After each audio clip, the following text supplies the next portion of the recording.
ಕಥಾ ಸಾಮ್ರಾಜ್ಯ ಯೂಟ್ಯೂಬ್ ಚಾನೆಲ್ಗೆ ನಿಮ್ಮೆಲ್ಲರಿಗೂ ಸ್ವಾಗತ ಸುಸ್ವಾಗತ. ಇನ್ನು ಯಾರಿಗೋಸ್ಕರ ಹೆದರಿ ಕೂತ್ಕೊಂಡಿದ್ದೀಯ?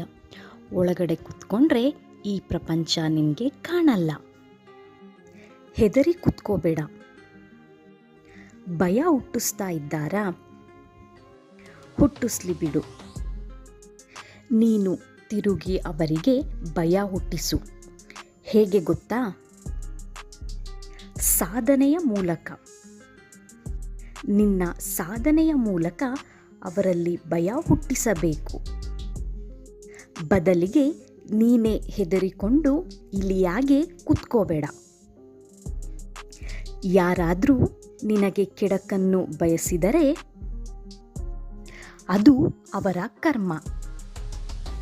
ನೀನು ಯಾರಿಗೂ ಕೆಡಕು ಬಯಸದೇ ಇರೋದು ನಿನ್ನ ಒಳ್ಳೆಯತನ.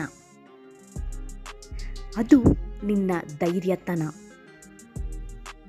ಗೆಟ್ಔಟ್ ಅಂದವರ ಮುಂದೆ ಕಟ್ಔಟ್ ಆಗಿ ನಿಲ್ಲೋದೇ ಸಾಧನೆ. ನಿನ್ನ ಗುರಿ ಹೇಗಿರಬೇಕು ಗೊತ್ತಾ? ನಿನ್ನ ಗುರಿಯನ್ನು ಕೇಳಿದ ಜನ ನಿನ್ನನ್ನು ಅರೆ ಹುಚ್ಚ ಅನ್ನಬೇಕು. ಅದೇ ನೀನು ನಿನ್ನ ಗುರಿ ಸಾಧಿಸಿದ ಮೇಲೆ ಅವರೇ ಹುಚ್ಚರಾಗಬೇಕು. ಅಂತಹ ಸಾಧನೆ ನಿನ್ನಿಂದ ಬರಬೇಕು. ಹೆದರಬೇಡ. ಯಾರಿಗೂ ಹೆದರಬೇಡ. ಯಾರು ಯಾರಿಗೂ ಆಗೋಲ್ಲ. ಚಿನ್ನ ಬಡಿದಷ್ಟು ಅಪರಂಜಿ ಆಗುತ್ತೆ. ಮನುಷ್ಯ ಪೆಟ್ಟು ತಿಂದಷ್ಟು ಮಾನಸಿಕವಾಗಿ ಗಟ್ಟಿ ಆಗ್ತಾನೆ ಹೋಗ್ತಾನೆ. 100 ಬಾಗಿಲು ಮುಚ್ಚಿದ್ರೂ ಭಗವಂತ ಒಂದು ಬೆಳಕನ್ನು ತೋರೋ ಮಾರ್ಗ ಇಟ್ಟಿರ್ತಾನೆ. ತುಳಿಯುವ ಜನರ ಮುಂದೆ ಎದ್ದು ನೋಡಬೇಕು. ನಗುವ ಜನರ ಮುಂದೆ ಜಯಿಸಿ ನೋಡಬೇಕು. ಮೋಸ ಮಾಡುವವರನ್ನು ಕ್ಷಮಿಸಿ ನೋಡಬೇಕು. ಇರುವುದು ಒಂದೇ ಜೀವನ.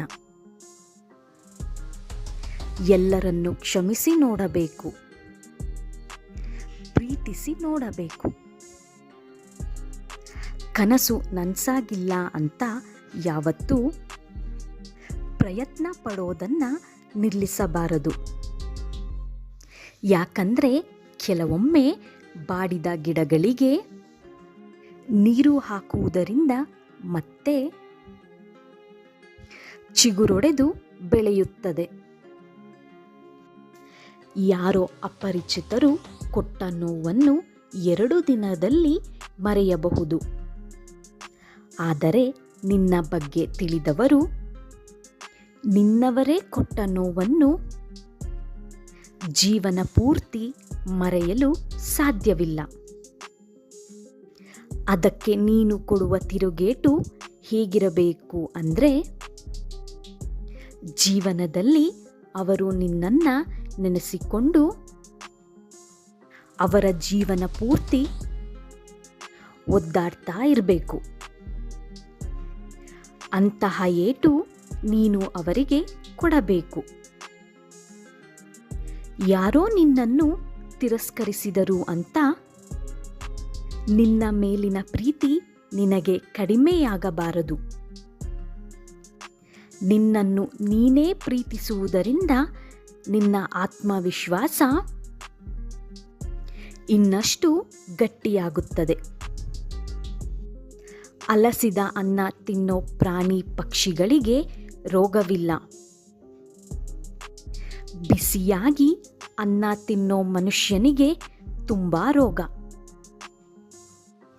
ಇದೇ ಭಗವಂತನ ಆಟ.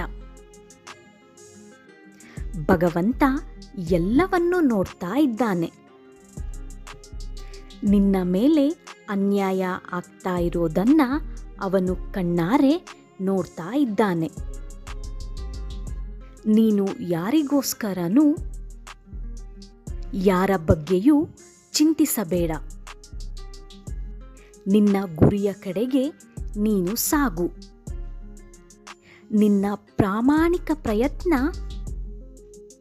ನಿನ್ನನ್ನು ಗೆದ್ದೇ ಗೆಲ್ಲಿಸುತ್ತೆ. ನಿನ್ನ ನೋವು ನೀನು ಎಷ್ಟು ನೋವನ್ನು ಅನುಭವಿಸಿದ್ದೀಯೋ ಅದಕ್ಕಿಂತಲೂ ದುಪ್ಪಟ್ಟು ನೋವು ಭಗವಂತ ನಿನಗೆ ನೋವು ಕೊಟ್ಟವರಿಗೆ ಕೊಡುತ್ತಾನೆ. ಕೊನೆಗೆ ಒಂದು ಮಾತು ಹೇಳ್ತೀನಿ ಕೇಳು. ಭಯವನ್ನು ಗೆಲ್ಲು, ಏನಾದರೂ ಸಾಧಿಸ್ತೀಯ. ಆದರೆ ನೀನು ಭಯವನ್ನು ಮೆಟ್ಟಿ ನಿಲ್ಲದೆ ಇದ್ದರೆ ಕೂತಲ್ಲೇ ಕೂರಬೇಕಾಗುತ್ತದೆ.